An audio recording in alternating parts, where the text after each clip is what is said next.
Hello everyone, welcome back to another video of programming basics. In this video we are going to learn how to download Encode app on your phone. First step is to open your app store.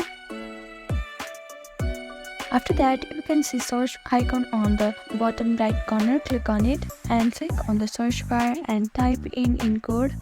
Now click on search. Now scroll down a little bit until you see this logo. Click on it.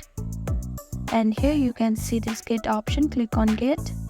Now it is going to ask for verification. After the verification process is completed, your download has been started. It may take some time depending on how fast your internet is.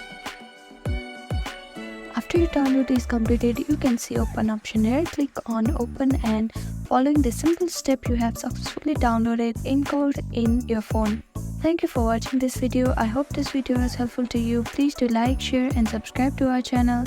And don't forget to comment down below if you have any queries.